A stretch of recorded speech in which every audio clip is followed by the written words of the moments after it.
আসসালামু আলাইকুম। আশা করি আপনারা সবাই ভালো আছেন। Welcome to alone brain. So আজকে আমি আপনাদের সাথে আলোচনা করব যে ফ্রিল্যান্সিং শুরু করার আগে আপনাদের কোন কোন কাজগুলা কি অবশ্যই জানতে হবে। সো আমাদের মধ্যে অনেকে আছে যারা হচ্ছে কি যে গ্রামের কোনো একটা চাচাতো ভাই হয়তো কি ফ্রিল্যান্সিং করে মাসে লাখ লাখ টাকা ইনকাম করতেছে। এই ধরনের নিউজ দেখে কিন্তু কি আমরাও ফ্রিল্যান্সিং করতে ঝাঁপাই পড়ি। সো ফ্রিল্যান্সিং করতে যখন আমরা ঝাঁপাই পড়ি তখন কিন্তু কি আমরা বিভিন্ন বাধা বিপত্তিতে পড়ি এবং বিভিন্ন সমস্যায় পড়ি। তখন কিন্তু কি আমাদের আসলে কি ফ্রিল্যান্সিং করা হয় না এবং ফ্রিল্যান্সিং করে কি মাসে লাখ লাখ টাকা ইনকাম করা হয় না। তখন আমরা বলি কি ফ্রিল্যান্সিং একটা স্ক্যাম। আসলে মোটেও এরকম না। ফ্রিল্যান্সিং করতে গেলে বা মাসে লাখ লাখ টাকা ইনকাম করতে গেলে আপনাকে কিন্তু কি অনেক নলেজ গেদার করতে হবে, অনেক স্কিলের প্রতি কি এক্সপার্ট হতে হবে, তাহলে কিন্তু কি আপনি মাসে লাখ লাখ টাকা ইনকাম করতে পারবেন। সো আজকে আমি আপনাদের সাথে শেয়ার করবো যে ফ্রিল্যান্সিং শুরু করার আগে আপনার কোন কোন স্কিল গুলা কি অবশ্যই জানতে হবে। তো প্রথমত আসি যে basic computer skill. So basic computer স্কিলের মধ্যে পড়ে যেমন typing skill, file management, basic Microsoft office, basic Canva design.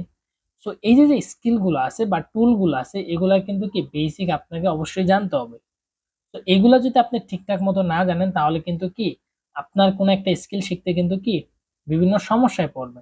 যেমন আমি যখন কোর্স করছি তখন আমার সাথে কিছু স্টুডেন্ট ছিল, তারা হচ্ছে কি এই ধরনের কাজকর্মগুলো পারতো না বা এই ধরনের টুলের প্রতি তারা তত একটা আইডিয়া ছিল না। তো যেই কাজ হচ্ছে যে আমরা আধা ঘন্টায় করতাম সেই কাজ তাদের হচ্ছে যে 3 4 5 ঘন্টাও কিন্তু করতে পারতো না এবং তারা কিন্তু আলটিমেটলি কোনো একটা স্কিলও শিখতে পারতো না। কারণ প্রতিনিয়ত আসলে কাজকর্ম আপনি এই ধরনের টুলস বা এই ধরনের স্কিলের উপরেই করতে হবে। সো আপনি যখন ফ্রিল্যান্সিং শুরু করতে যাবেন আপনার কিন্তু কি বেসিক কম্পিউটার স্কিল অবশ্যই থাকতে হবে। তো আসি যে basic internet browsing skill. So freelancing শুরু করার আগে আপনার কিন্তু কি এই স্কিলটা অবশ্যই থাকতে হবে, যেটা হচ্ছে বেসিক ইন্টারনেট ব্রাউজিং স্কিল। যেমন হচ্ছে ইমেল পাঠানো। সো একটা ইমেল কিভাবে পাঠানো হয় এই নলেজটা কিন্তু কি আপনার থাকতে হবে এবং কোনো একটা সমস্যায় পড়লে সেটা ইন্টারনেট থেকে খুঁজে বের করে সমস্যার সমাধান করা। যেমন ধরেন আপনার একটা বিদেশি ক্লায়েন্টের সাথে কাজ করবেন, তখন কিন্তু কি আপনার বিভিন্ন ফাইল বা বিভিন্ন ধরনের আপনার হচ্ছে যে ইনফরমেশন কি ইমেলের মাধ্যমে পাঠাতে হবে। তো একটা ইমেল কিভাবে করতে হয় সেটা যদি আপনি না জানেন তাহলে কিন্তু হবে না।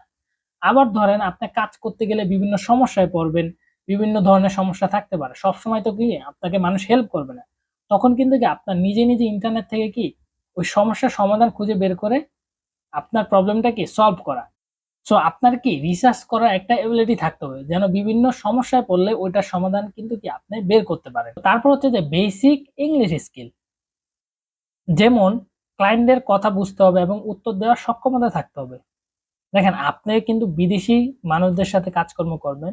তো যেহেতু বিদেশি মানুষদের সাথে কাজকর্ম করবেন তাহলে কিন্তু কি অবশ্যই আপনাকে বেসিক ইংলিশটা জানতে হবে। যেমন একজন ক্লায়েন্ট যদি আপনাকে মেসেজ দেয় সে মেসেজটা আপনার বোঝার ক্ষমতা থাকতে হবে এবং কি সেটার অ্যান্সার দেওয়ার কি সক্ষমতা থাকতে হবে। তো আপনার কিন্তু কি অবশ্যই বেসিক ইংলিশ স্কিলটা থাকতে হবে। তো তাহলে কিন্তু কি আপনি ফ্রিল্যান্সিং শুরু করতে পারবেন। তো আপনার কিন্তু কি এই ৩ টা স্কিল অবশ্যই থাকতে হবে, যেমন basic computer skill, basic internet browsing skill, তারপর হচ্ছে বেসিক ইংলিশ স্কিল। এই ৩ টা স্কিল যদি আপনার থাকে তাহলে কিন্তু কি আপনি কোন একটা স্কিল শিখে কিন্তু কি ফ্রিল্যান্সিং শুরু করতে পারেন। সো ভিডিওটা যদি আপনার কাছে হেল্পফুল মনে হয় অবশ্যই চ্যানেলটা সাবস্ক্রাইব করবেন এবং ভিডিওতে একটি লাইক দিয়ে দিবেন। এবং আপনাদের যদি ফ্রিল্যান্সিং রিলেটেড কোনো কোশ্চেন থাকে আমাকে কমেন্টে জানাতে পারেন, আমি আপনাদেরকে অ্যান্সার দেওয়ার চেষ্টা করব। সো আজকে এই পর্যন্তই। সবাই ভালো থাকবেন, সুস্থ থাকবেন। আল্লাহ হাফেজ।